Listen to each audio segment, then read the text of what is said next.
And there you have it, guys, the good old Kyosho Inferno NEO 3.0 VE. Just regarding the car itself, it's going to be retailing for around $650 to $700. It's a little bit more expensive than the other 1/8 scale buggies out there, but what we can tell you is you're getting Japanese engineering at its finest. On the car, if you want to be competitive and you've got an RC track next to your house, I would highly recommend getting the Inferno chassis. It's like the Subaru STI, but in the off-road RC version.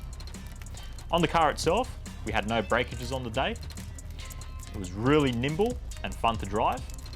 The only downside on the car, we found that it was a little bit underpowered. And there you have it, guys. Till next time, arigato.